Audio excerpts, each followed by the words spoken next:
জানো বউ, এখনো এখনো আমার ঝকঝকে মনে আছে। দুপুরবেলা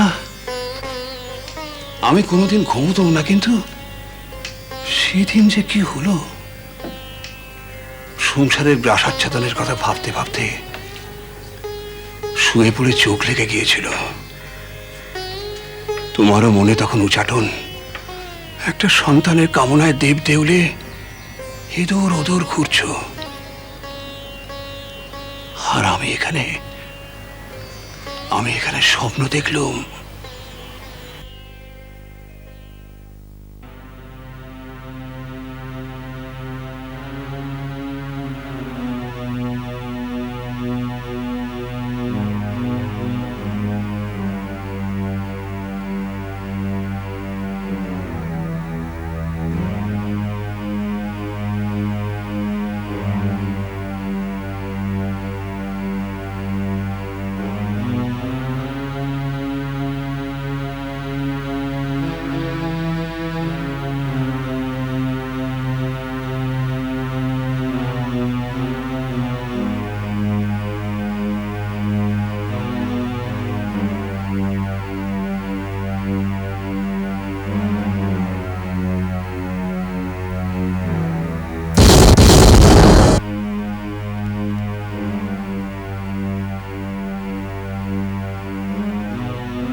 কে গো তুমি মেয়ে?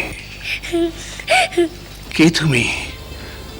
আমার পর্ণ কুটিরে এমন আলো করে এলে। আমি গো, আমায় তুমি চিনতে পারলে না? আমি যে তোমার কাছে এলুম তোমার ঘরে থাকবো বলে। আমার ঘরে থাকবে? আমি তো কিছুই বুঝতে পারছি না। তোমার এমন হেমাঙ্গিনী তনু, এত মূল্যবান স্বর্ণালঙ্কারের শোভিত তোমার সর্বাঙ্গ, আমি দরিদ্র ব্রাহ্মণ, সামান্য গ্রাসাচ্ছাদনের চেষ্টায় ক্লিষ্ট আমি। তাই তো আমি এলুম বাবা, আমাকে তুমি তোমার ঘরে রাখো।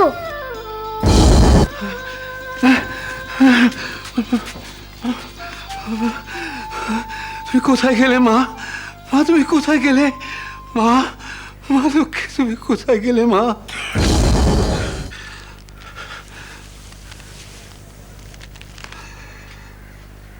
মা, মা গো, মা লক্ষ্মী।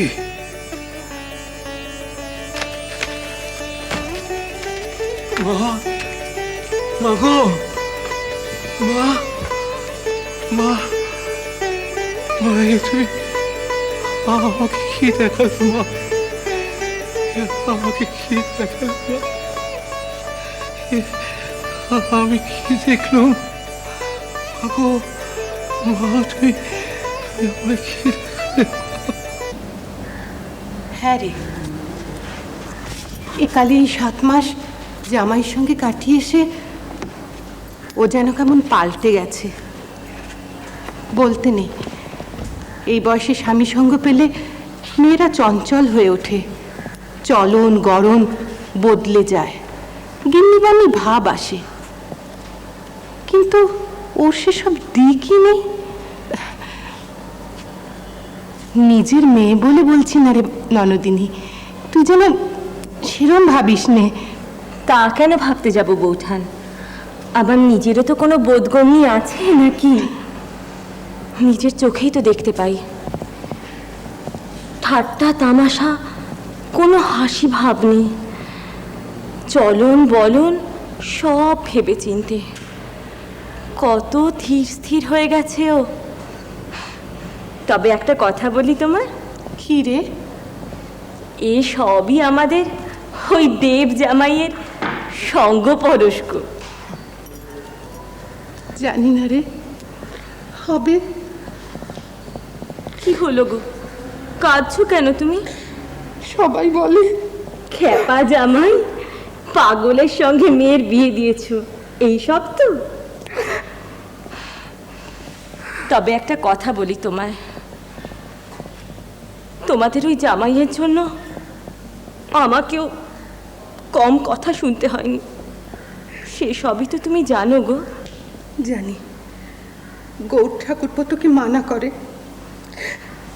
সে কথাই তো তোমায় বলছি, তোমাদের ওই জামাইয়ের রূপ আমি ঠিক চিনতে পেরেছি, আর কেউ না চিনলেও।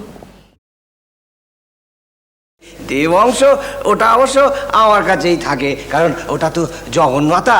আর ওই নর অংশ ওটা ওই ঋদুর কাছেই জমা থাকে। ও যখন যেমন চায় তেমনই যাই করি। এই যেমন ধরো এই কামারপুকুরে চলে এলাম, তারপর ওখান থেকে জয়রামবাটিতে এলাম, তারপর সেখান থেকে আবার এখানে এলাম।